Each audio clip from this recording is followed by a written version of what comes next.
उन जो एक्सपर्ट है वहां पर उनको पता है कहां कहां पर लीक होती है। अगर लेबर बेसिस पर, डेरिवेज बेसिस पर उनको, ये मेरी कांस, आप ही बैठिए उधर, फिर वो तो होगा नहीं, ये नुक से नहीं होगा। आप डिप्टी वी पे आपको सवाल पूछना। हाँ, तो उसमें क्या है कि अगर ये कुछ फिल्म कुछ मिलते, और इरोजन जो हो गया है बहुत सारे एरियाज में, खान साहब के जितने भी गांव अभी आपने पढ़े, ये नुसगाम है, नावकोल है, ये मुख्तलिफ नाले हैं, चाहे गोगलडारा है, नावकोल है, सजवर है, वो बहुत सारे ये नाले, उनको वो बंदे अगर वहां पे लेबर पर मिल जाते, या इतनी सारी स्कीमें हैं नाबार्ड की, इनकी, तो क्या उनको वो डेरिवेज बेसिस पर हम कुछ पैसे नहीं दे सकते हैं? लास्ट ईयर क्या हुआ कि बहुत सारा जमीन पानी के बगैर रह गया एक मामूली मसले के लिए। तो फाइल वो जो चीफ इंजीनियर के पास भी है प्रपोजल, वो कहता है कि हमें ऊपर से आदेश आने चाहिए, और ऊपर से कहते हैं कि हमें उन्होंने भेजा नहीं। तो मेरी ये रिक्वेस्ट है, आप डायनामिक मिनिस्टर हैं, आप हर चीज को देखते हैं कहाँ क्या प्रॉब्लम है, तो इस प्रॉब्लम को जरा, ये जीडीपी भी इसी से आगे बढ़ता है।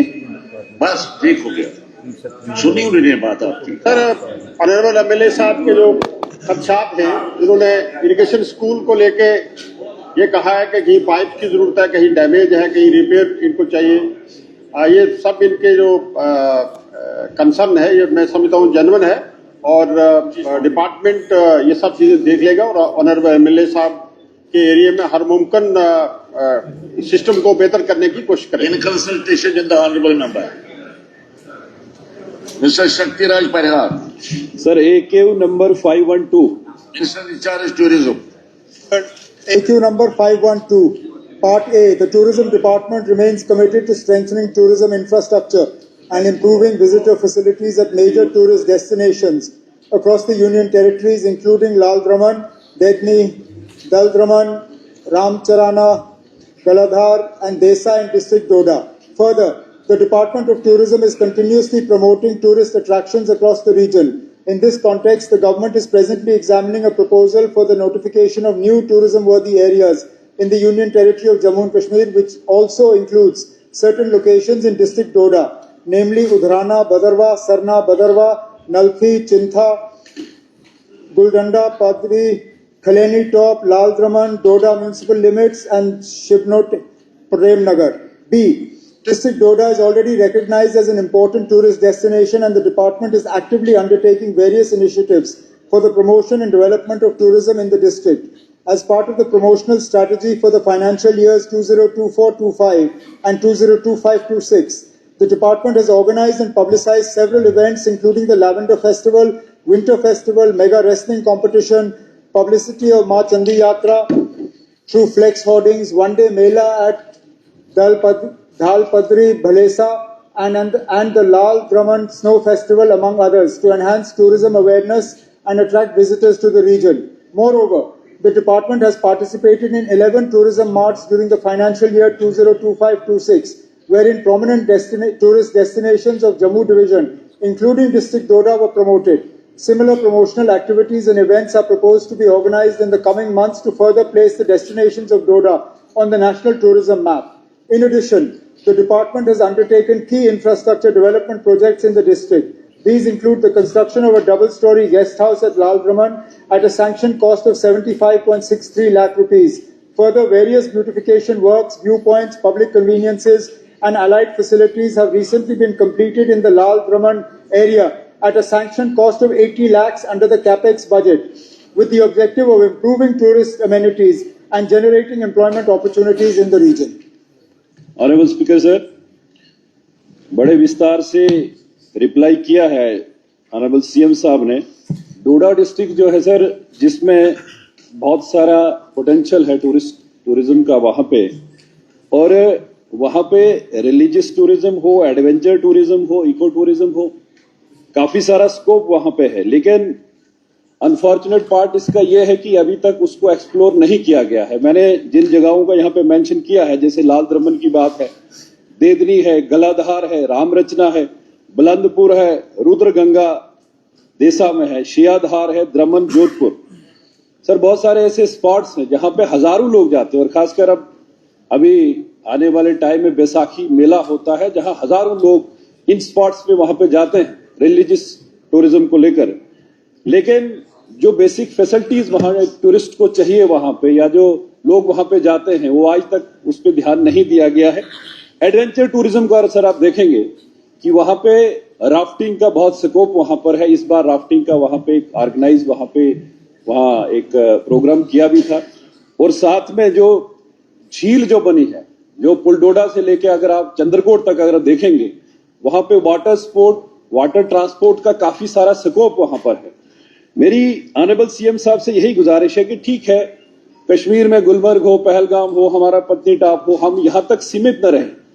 जो हमारे नए डेस्टिनेशन है इस रूरल एरिया में, इस डिस्ट्रिक्ट में, उनको एक्सप्लोर करने के लिए लाल द्रमन में थोड़ा काम किया जा रहा है। लेकिन ये जो बाकी डेस्टिनेशन है, इन पे फंडिंग वहां के हो, यहाँ फैसिलिटीज चाहे रोड कनेक्टिविटी को लेकर हो, या वहां गेस्ट हाउस बनने हो, वहां लोगों को जो फैसिलिटीज हो वो वहां मिले, उसके लिए सरकार क्या कुछ करने जा रही है, मेरा पहला सप्लीमेंट्री सही हो। पहला और आखिरी भी। ऑनरेबल स्पीकर साहब, ऑनरेबल एमएलए साहब का कहना सही है कि इलाके में टूरिज्म का पोटेंशियल है, और हर तरह का टूरिज्म, चाहे वो रिलीजियस टूरिज्म हो, एडवेंचर टूरिज्म हो, या नॉर्मल जो टूरिज्म जिसको हम कहते हैं, जो वहाँ की खूबसूरती का फायदा लेने के लिए लोग वहाँ पे आए, तो हर लिहाज से जो है एरिया में टूरिज्म का पोटेंशियल है। और उस टूरिज्म के पोटेंशियल को देखते ही मैंने जवाब जो है हाउस के सामने रखा, जहाँ पे डिटेल में मैंने हाउस को और ऑनरेबल एमएलए साहब को इन्फॉर्म किया है कि ऐसा नहीं है कि वहाँ पे कुछ नहीं हो रहा है, काफी कुछ किया जा रहा है, काफी नए एरियाज जो हैं वो डेवलप किए जा रहे हैं, पैसा भी खर्च किया जा रहा है, चाहे डिस्ट्रिक्ट कैपेक्स से हो, और जो मरकज से हम बात कर रहे हैं कुछ नए डेस्टिनेशंस डेवलप करने का, हमारा इरादा है कि डोडा एरिया में भी कुछ नए डेस्टिनेशंस जो हैं ग्रीनफील्ड प्रोजेक्ट्स वो डेवलप हो जाएं। अगर इसके अलावा कोई ऐसे इलाके हैं जिनमें ऑनरेबल एमएलए साहब को लगता है टूरिज्म का पोटेंशियल है, लेकिन जो बिल्कुल नक्शे पे नहीं आए हैं, वो मेरे साथ शेयर करें, मैं डिपार्टमेंट में उस पर बात करके अगर वाकई वहां पे टूरिज्म का पोटेंशियल होगा उसको आहिस्ता आहिस्ता हम डेवलप कर लेंगे। रिप्लाई में ऑनरेबल सीएम साहब ने कहा कि जो डेस्टिनेशन जो डोडा के हैं उनको हम नेशनल टूरिज्म मैप पे लाने का प्रयास करेंगे। मेरी ये रिक्वेस्ट होगी कि एक तो ये जो नेशनल टूरिज्म मैप पे ये वाली लोकेशन जो मैंने मेंशन की, ये स्पॉट्स वो आए, और दूसरा एक देराना मांग डोडा की है कि डोडा डेवलपमेंट अथॉरिटी बने। सर डोडा डेवलपमेंट अथॉरिटी बनेगी तो फंड्स प्रॉपर उसको आएंगे, तब जाके ये जो जितने भी स्पॉट हमारे हैं वो एक्सप्लोर होंगे। तो मैं रिटर्न में भी सीएम साहब को जो जो ये डेस्टिनेशन है उनका पूरा डिटेल में इनको वो कॉपी भी दे दूंगा। अच्छी बात है। हाँ मनकोचर साहब, चूंकि हमारा बॉर्डर है, इस साइड डोडा आ गया और इस साइड चनैनी आ गया उधमपुर का, तो थोड़ा सा है इसी के रिलेटेड है, लेकिन थोड़ा सा और खासकर मुख्यमंत्री जी को जानकारी भी है हमारा यहाँ। बिल्कुल उसी इलाके के बारे में पूछ सकते हैं, उससे बाहर नहीं, उससे बाहर नहीं। ठीक है सर। सर हमारा आप इसे रास्ते अमरनाथ जाना चाहते हैं? बिल्कुल सर, बिल्कुल। अब टनल बना रहे हैं सर। आपके माध्यम से मैं ऑनरेबल मुख्यमंत्री जी के नोटिस में लाना चाहता हूं, और मैं चाहता हूं कोई जवाब भी देंगे। हमारा मानतलाई का सर इतना बड़ा हमारा एक हमने बहुत बड़ा लगभग 100 करोड़ रुपया खर्च करके इंटरनेशनल योगा सेंटर बनाया। लगभग आज 4 साल हुए हैं, अब उसकी खिड़कियां, दरवाजे, लीकेज सारा स्टार्ट हुआ है। आउटसोर्स के लिए मैंने बार बार रिपीटेडली रिक्वेस्ट की, कंसर्न जो अधिकारी उनके पास भी गया।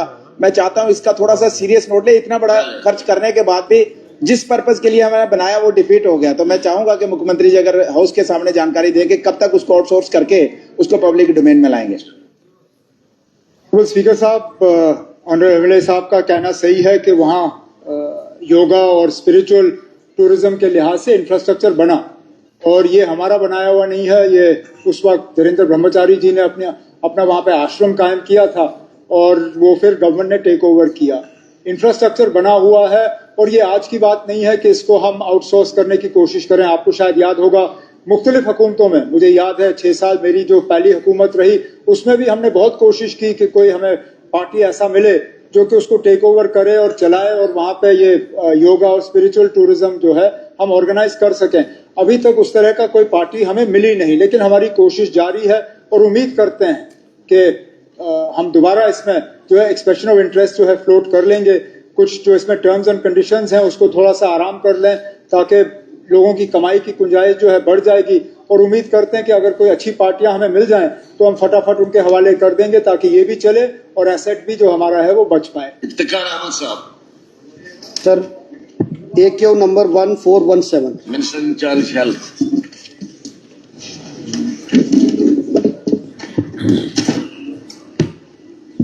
Sir, AQ number 1417A, 2 drug de-addiction rehabilitation centers are functioning in Rajouri district. 1 drug de-addiction center is functioning at Old District Hospital Building, Rajouri, being run by NGO, namely National Educational Society and Social Welfare Organization. The detail of staff is enclosed as Annexure A. 2. Another addiction treatment facility is also functioning in Associated Hospital GMC Rajouri. The staff at the faculty includes a psychiatrist, counselor, social worker, nurse, pharmacist and MTS. Name of the centers: Drug De-Addiction Center functioning at Old District Hospital Building, Rajouri, run by NGO, namely National Educational Society. Patient admitted 461, patients treated 307, patients referred nil. Addiction treatment facility functioning in Associated Hospital GMC Rajouri. Establishment of de-addiction centers. As on date, 2 drug de-addiction centers are functioning in district Rajouri, which are catering to the needs of the district as reflected by the number of patients admitted and treated. Furthermore, no referrals to other hospitals or de-addiction centers have been reported so far. The government's focus remains on reducing the incidence of drug abuse across the UT of Jammu and Kashmir rather than merely increasing the number of de-addiction centers. Number 2, further awareness and counseling initiatives are actively conducted throughout the district. These activities are carried out under the guidelines of district administration, maintaining close collaboration with the following departments: Police Department, Social Welfare Department, other concerned departments under the Nasha Mukt Bharat initiative. In the last 2 years, 2024-5 and 2005-2026, significantly outreach has been achieved. The details are as below. The Directorate of Health Services Jammu has organized 53 camps, mostly on every Monday. These camps have covered about 19 panchayats in district Rajouri. B. Besides aforesaid programs of Directorate of Health Services Jammu and GMC Rajouri has also conducted total 5,462 awareness and counseling programs, 3,500 in the year 3,545 in the year of 2024 and 1970 in 2025. हाँ, पूछे Iftikhar. Sir, ये जो concern drug abuse का है, ये सिर्फ Rajouri district का नहीं बल्कि पूरे जम्मू कश्मीर के लिए एक बर्निंग इशू है। कोरोना जैसी वबा से भी ज्यादा खतरनाक, कैंसर जैसी बीमारी से भी ज्यादा खतरनाक ये मसला है और इस हाउस को संजीदगी के साथ इस मुद्दे पर सोचने की जरूरत है। सरकार, मैं मानता हूं कि सरकार इस पे बड़ी संजीदगी से काम कर रही है, लेकिन हमने देखा कि हमारी आने वाली नस्लें किस तरीके से ड्रग की तरफ मुब्तला हो रही है और ये मसला हमारे आने वाले नौजवानों का है, आने वाली नस्लों का है। NDPS एक्ट होने के बाद भी क्योंकि मैडम ने कहा कि हमारे पास हम ज्यादातर सेंटर, राजौरी की बात करें तो 2 ही सेंटर वहां हैं और ज्यादा सेंटर खोलने के बजाय इस पे जो ये मसला है, इस पे 2 एस्पेक्ट पर काम करने की जरूरत है। पहला जो है वो ये है कि इस पे जो ड्रग डीलर है, जो ड्रग माफिया है, उस पर 0 टॉलरेंस होना चाहिए और उस पर कार्रवाई करने की जरूरत है कि ड्रग आ कहां से रहा है और जो इसकी तस्करी करते हैं उसके खिलाफ कार्रवाई हो।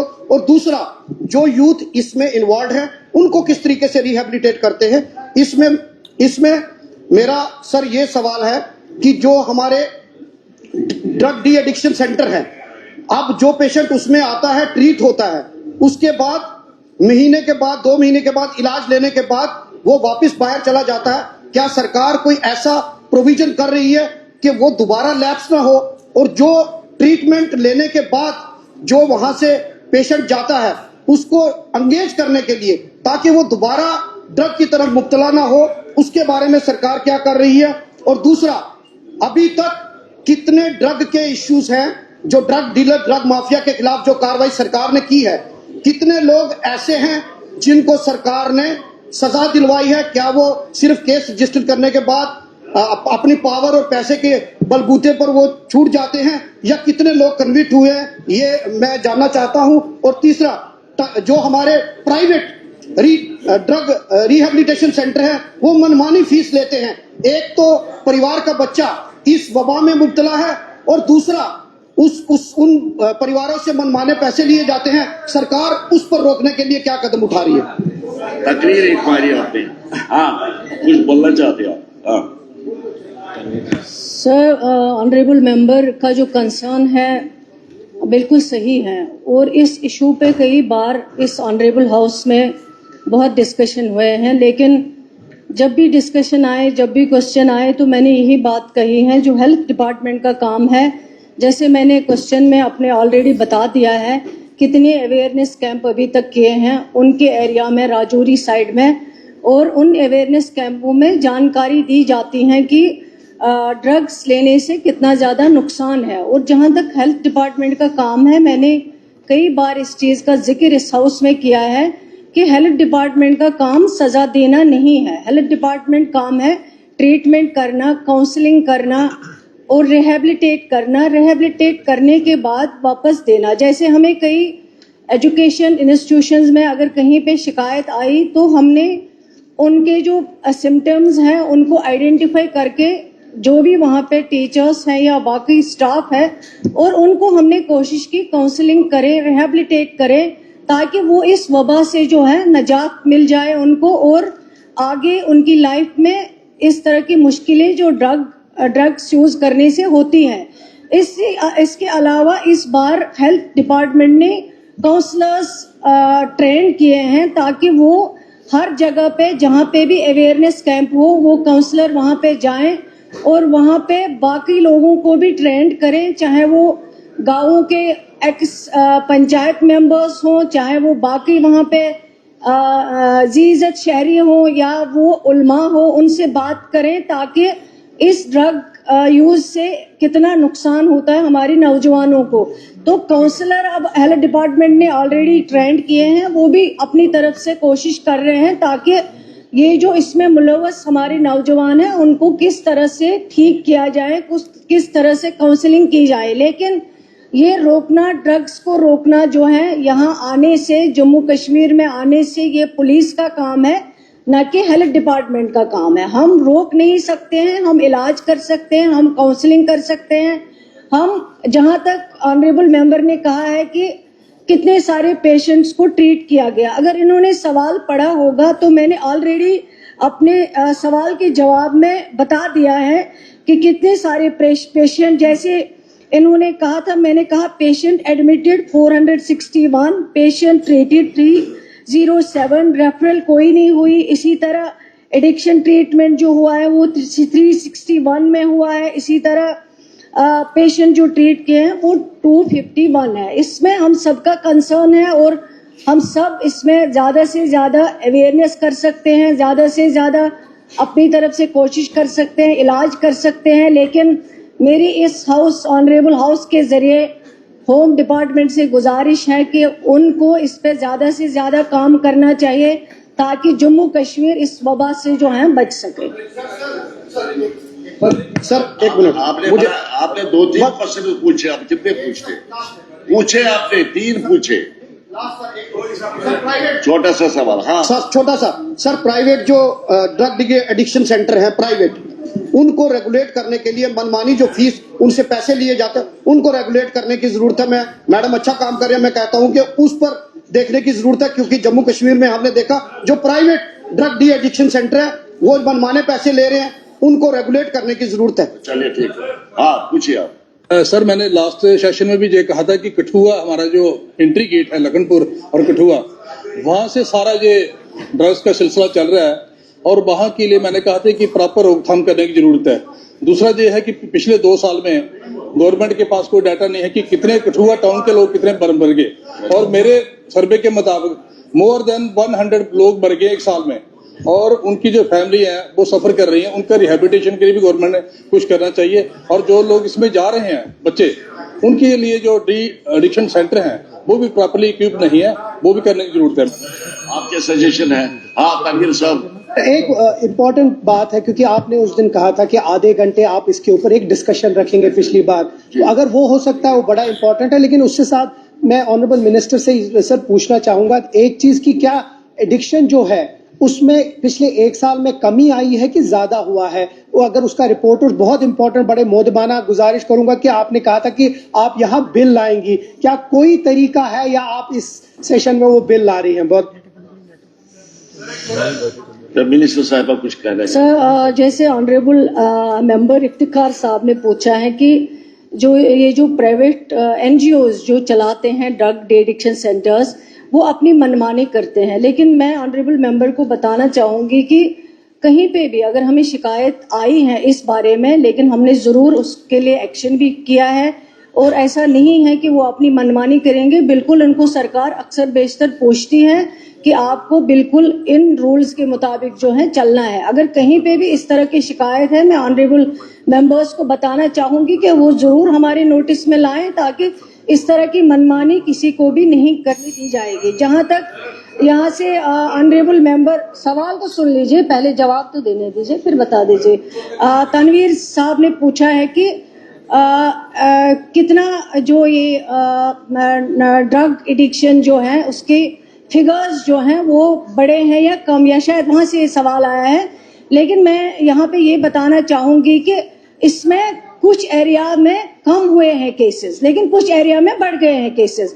ये कोई ऐसा नहीं है कि ओवरऑल अगर हम बात करें कुछ कमियां भी आई हैं, कुछ तादाद में बढ़ भी गए हैं। जहां तक तनवीर सादिक साहब ने कहा है, इन्होंने पिछली बार एक प्राइवेट मेंबर बिल लाया था, और मैंने इनको इसी हाउस में रिक्वेस्ट की थी कि आप ये बिल जो है विड्रॉ कर लीजिए। गवर्नमेंट, क्योंकि एक सेंसिटिव इशू है, गवर्नमेंट को बिल लाने में कोई ऑब्जेक्शन नहीं है, और मैं आपको यकीन दिलाती हूं कि बिल ऑलरेडी तैयार हो चुका है। कोशिश करेंगे इंशाल्लाह कि इसी हाउस में जो है वो बिल को इंट्रोड्यूस किया जाए, पास किया जाए।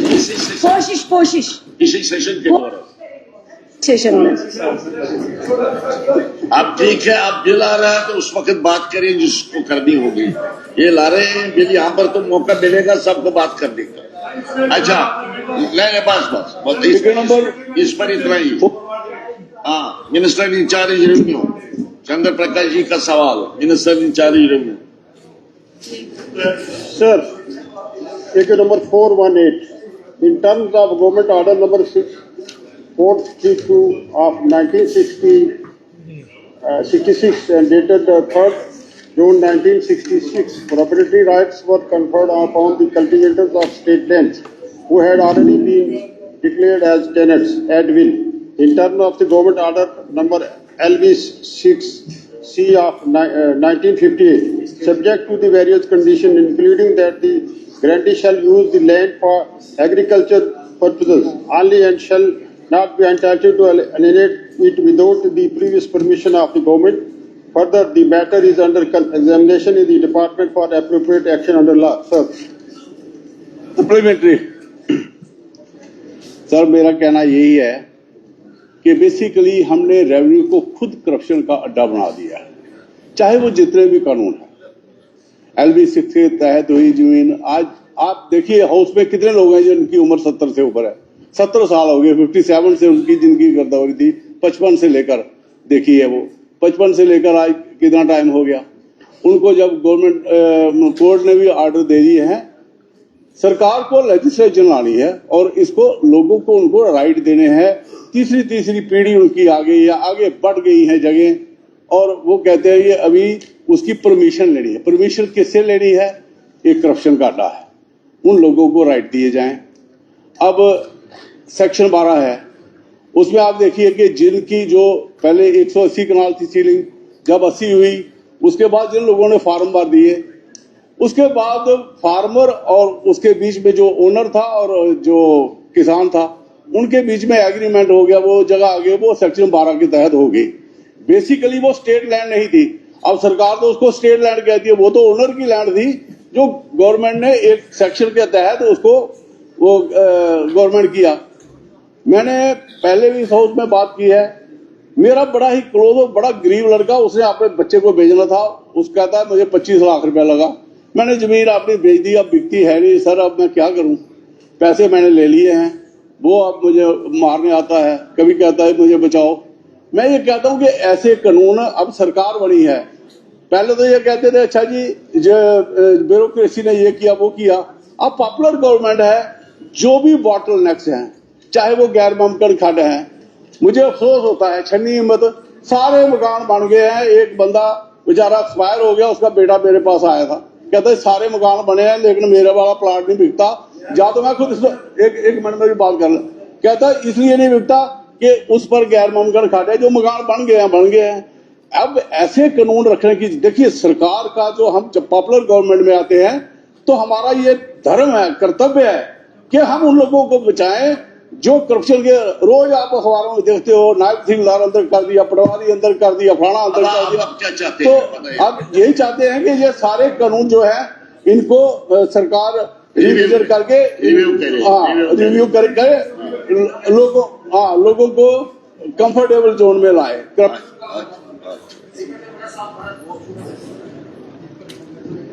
लंबी तकरीर नहीं, very short and very well. हाँ वही चलो वाली बात नहीं। एक बहुत ही इंपॉर्टेंट विषय माननीय चंद्र प्रकाश गंगा जी ने हम सब के संज्ञान में लाया है, और लकीली जो सरकार इकदार में है, लैंड टू द टेलर, ये पूरे कंट्री में ये जो करंट चला, लेकिन जम्मू कश्मीर में जो इसका जो क्रेडिट अगर जाता है तो इन्हीं को जाता है, इसमें कोई छुपाने वाली बात नहीं।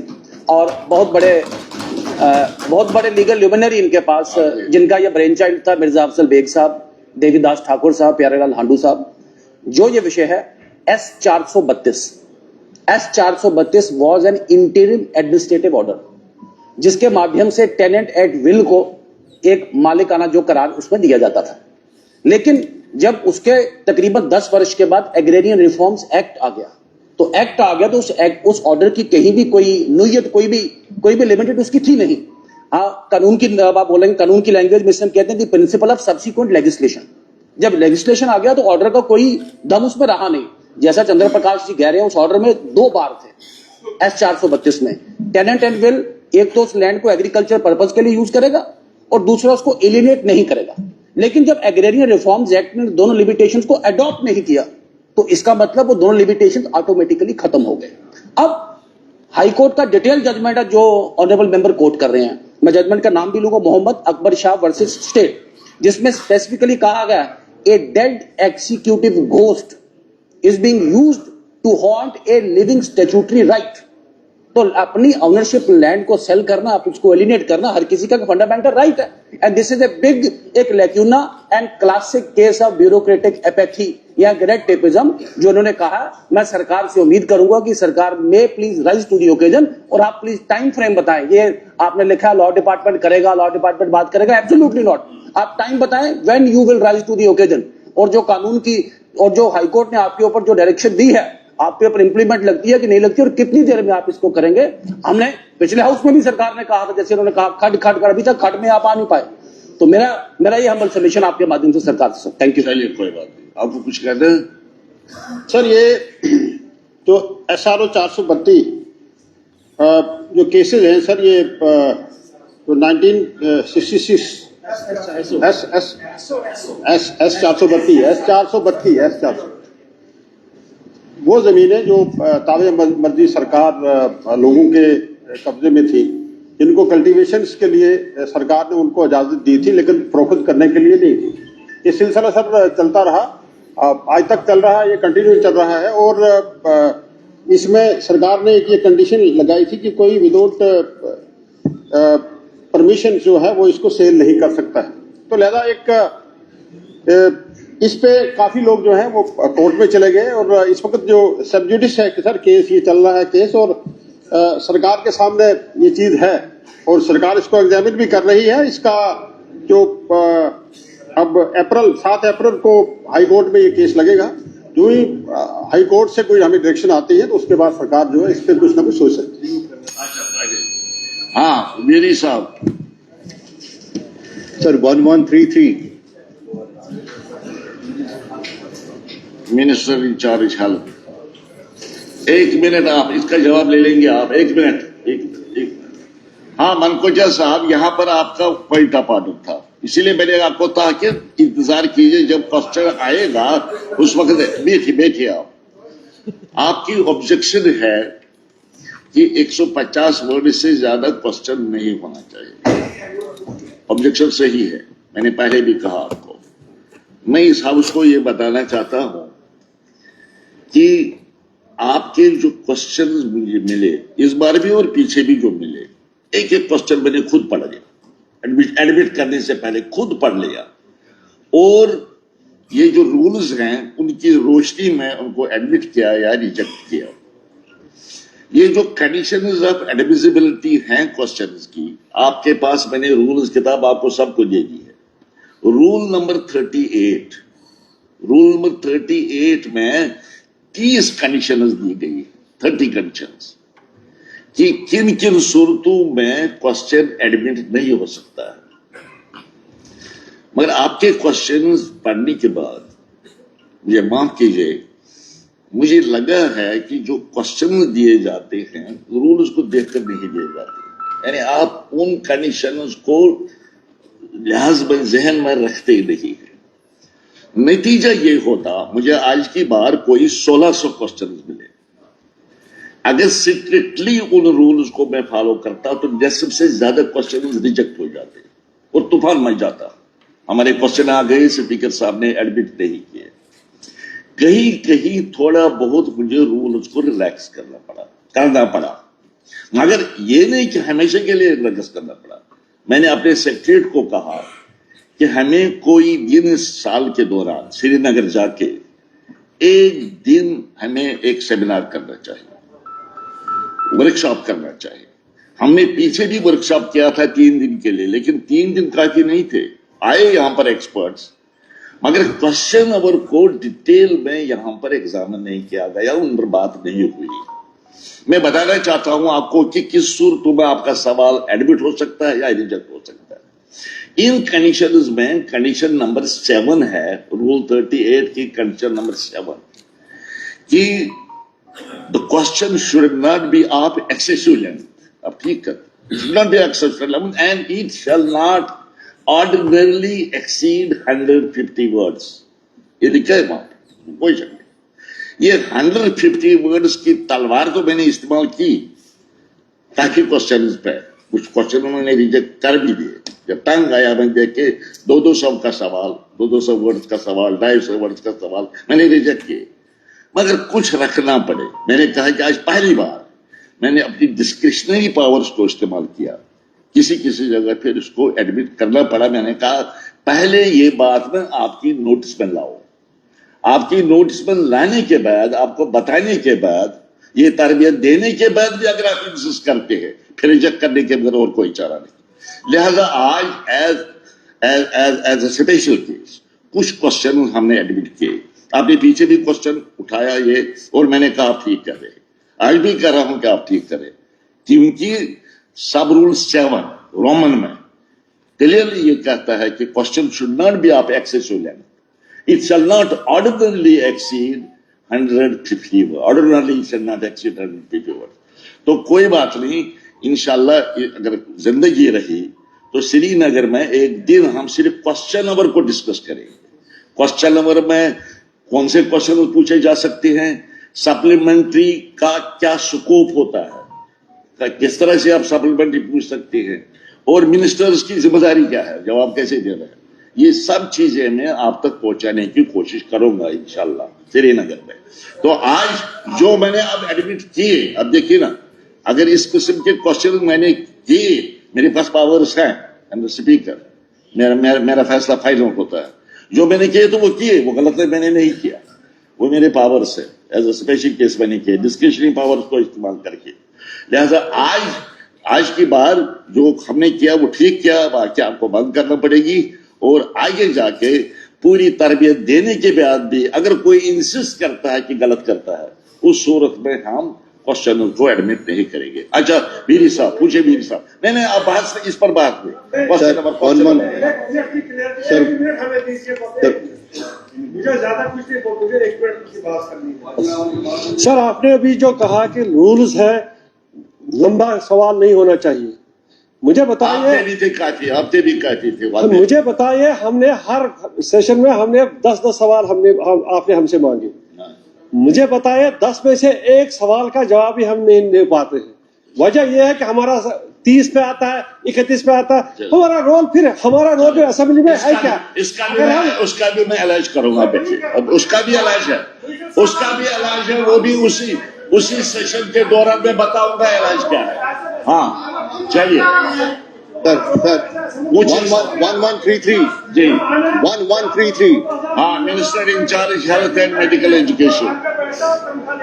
हमारा जो लोगों का काम है यहाँ नहीं होता है। आप वक्त जाया करते, ये छठा सवाल है, इस वक्त छठा सवाल है, आप पूछने नहीं देते तो देखिए ना, यही होता है जब एक सवाल पर आप सुनो ना कुले साहब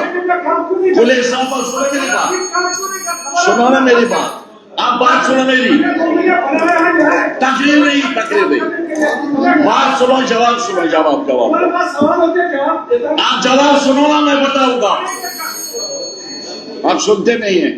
अब देखो जब सवाल कोई मेंबर पूछता है, इसको सप्लीमेंट की हम इजाजत देते हैं, उस पर इतनी सप्लीमेंट्रीज होते हैं तो 4, 5, 6 सवालों से ज्यादा यहाँ पर उठते नहीं। आप कॉपरेट करो, जो नंबर सवाल पूछेगा सिर्फ वो सप्लीमेंट्री पूछेगा, सारे सवाल आ जाएंगे। अब सब बहस तकरीर करते हो तो मैं क्या करूँ? चलिए सर हम 6 महीने का मतलब ये आपको कॉपरेट करना पड़ेगा, मेंबर्स को कॉपरेट करना पड़ेगा। देखो ना आपने भी 3 मिनट जाए किए, ये भी 3 मिनट जाए, तब तक खत्म हो जाए।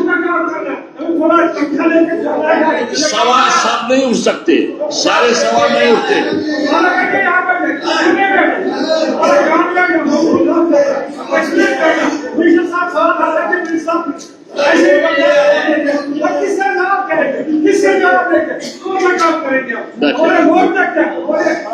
आप बैठो ना, बस क्वेश्चन वक्त ज्यादा हो रहा है, बैठो आप बैठे करके। ये जो आप देखो ना, देखो मेरी बात, मिनिस्टर साहब बात सुनो बात मेरी बात, बैठे नीचे। हाँ मिनिस्टर साहबा एक मिनट, पूरे मुल्क पर आप बात क्यों नहीं सुनते? मैं कहता हूँ पूरे मुल्क पर, ये यहाँ की बात नहीं है। पार्लियामेंट में देखो 4 क्वेश्चन उठते हैं, 5 क्वेश्चन उठते हैं। आप किसी भी स्टेट लेजिस्लेचर में देखो 4-5 क्वेश्चन से ज्यादा उठते नहीं है। क्यों बात करते हो ज्यादा? जब आप लोग कॉपरेट ही नहीं करते हो, जो जिसका सवाल हो सिर्फ वो सप्लीमेंट्री पूछे, 20 सवाल उठ सकते हैं। जब एक सवाल पर 10 सप्लीमेंट्री आते हैं तो वक्त जाया हो जाता है। तो उसमें स्पीकर क्या करेगा, प्रेसिडेंट ऑफिसर क्या करेगा? देखो आप खामोश नहीं होते, किया जाया वक्त आपने 10 मिनट जाया किए, आपने 10 मिनट जाया किए। ये 10 हाँ चलो बोलो, ये पता नहीं क्या बोलते। AQ number 1133.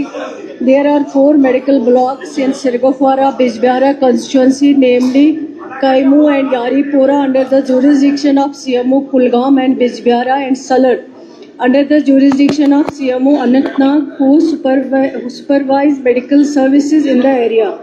Certain health facilities such as Jablipura, Arvani, Subhanpura, Naina, GB, Khalil fall under the administrative control of District Anantnag through their medical services, are supervised by CMO Kulgam through the medical blocks of Yaripura and Kaimu. The institutions under Bijbihara and Salar blocks are supervised by CMO Anantnag and remain under the administrative control of District Anantnag.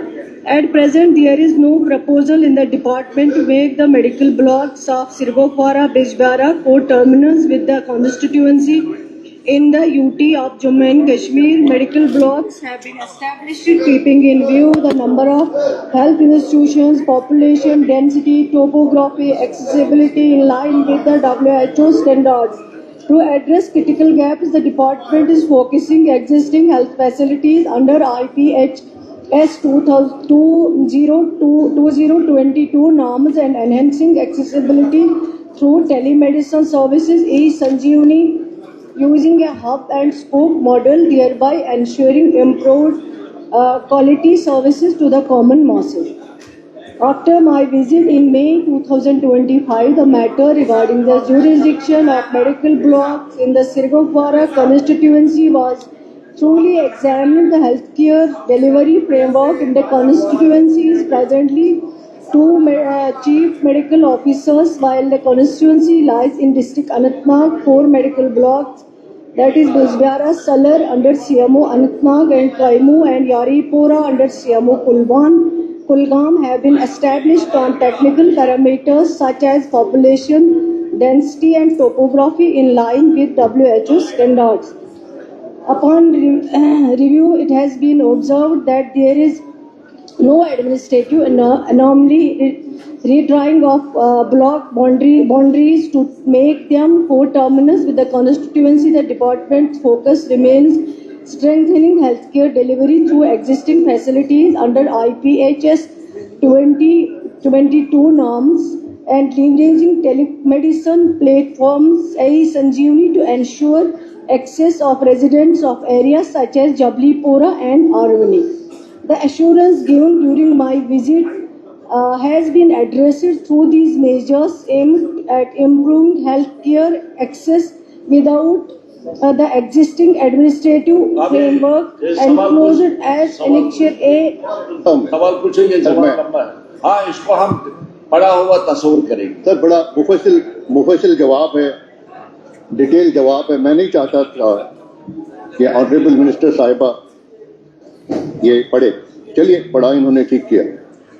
Sir इन्होंने खुद कहा है अपने जवाब में कि बिजबारा constituency जो है वो 4 मेडिकल ब्लॉक्स में तकसीम है, और बदकिस्मती से मैं यूं कहूंगा जो डिलिमिटेशन हुआ उसमें इसके कुछ इलाके जो कुलगाम के साथ है, आज भी कुलगाम के साथ, और बहुत सारा बड़ा इलाका जो है वो अनंतनाग के साथ है। और ये जो कुलगाम वाला पोर्शन है जिसमें अक्सर बेशतर शिकायतें रहती हैं, वहां पे डॉक्टर्स नहीं होते हैं। जब हम उनको कहने की कोशिश करते हैं तो फिर वही डिलिमिटेशन के उसमें डिस्ट्रिक्ट के उधर इधर होने की वजह से वहां परेशानी होती है। ऑनरेबल मिनिस्टर साहिबा ने खुद आके एक इम्पोर्टेंट सर मैं आपकी तवज्जो चाहूंगा, आप बोलो ना सवाल, क्योंकि आप यू आर वेल वर्स, मैंने तभी कहा था मैं जल्दी करूं, you are well versed with the area. आरवनी एक बहुत खतरनाक इलाका रहा है पिछले इसमें, आप वहां पे अब वो वापस आ रहे हैं मेन स्ट्रीम की तरफ, और वहां फुकदान वहां बिल्कुल नहीं, बहुत बड़ा एरिया है, आप सब जानते हैं। वहां पीएचसी है, नई पीएचसी बनी, बिल्डिंग बनी, मोहतरमा सकीना जी आई वहां पे, दोनों ने हमने वहां पे उसको इनॉग्रेट किया, लेकिन तब से लेके आज तक डॉक्टर ही नहीं हुआ। और इन्होंने खुद भी कहा कि वहां कमी है, लेकिन मुसीबत यह है कि इतना बड़ा इलाका है, बढ़ चढ़ के उन्होंने पार्टिसिपेट किया, आज तक बाइकआउट करते थे, वोट डाला, लेकिन वो इस चीज से महरूम। इसी तरह से उसी एरिया में और भी बहुत सारे इलाके आते हैं, जैसे कि इन्होंने खुद भी एतराफ किया है, जैसे कि गुंड बाबा खलील है, वहां पे कह रहे हैं कि 2 सैंक्शन पोस्ट है वहां पे, एक ही होता है, एक क्या होता है, स्वीपर होता है वहां पे, और वो भी नहीं आता। बिल्डिंग बंद पड़ी हुई है, खस्ता हो चुकी है, अच्छी बिल्डिंग है, और उसका सब बातें मुझे सुननी पड़ती हैं। चलिए जवाब सर, इसी तरह आपका खत्म हो जाए सर, इसी तरह जवाब देने का मौका नहीं सर, मैंने पहले गुजारिश की, इंपॉर्टेंट मसला है। अब हम कोई चीज डिमांड नहीं कर रहे सर, हम ऑर्डर आर्मी भी छोड़ दिए, हम सब कुछ छोड़ दिए, कम से कम लोगों को तो रिलीफ तो दे, लोगों को रिलीफ दीजिए, ये कोई बड़ी बात थी, चलिए है ना। तो इसलिए मैं, अगर आप मुझे रोकेंगे यहाँ पे रोकने तो फिर मैं पुलिस साहब से इत्तेफाक करते हुए मैं बाहर चला जाऊँ। इधर you listen to me, address these issues. मैं आपके मफाद की बात कर रहा हूँ। मैं जनाब आपके पास पहले मैं आपके पास आया, मैंने गुजारिश की, मेरे कुछ मुश्किलात। पूछो सवाल।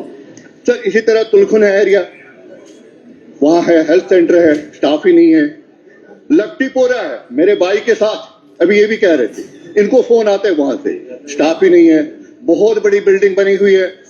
सर इसी तरह HP बाग है, इंपॉर्टेंट एरिया है, तकरीबन 6-7 हजार लोग रहते हैं, स्टाफ से महरूम है। सुभानपोरा है, जबलीपोरा है, यही हालत है।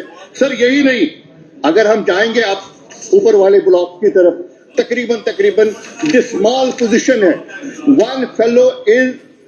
one fellow is providing services at SC Bandipora, बेउरा, हटीगाम, नौशारा, पुष्करीडी बी, दरीगुन, अडलशमागा, बड़े बड़े हेल्थ सेंटर्स है, एक बंदा चला रहा है। बातें मुझे सुननी पड़ती हैं सर यही नहीं, हमारा LTH है बिजवाड़ा, मैंने कई बार फ्लैग किया, ये कई बार मैंने ऑनरेबल मिनिस्टर साहिबा के गोश गुजार किया।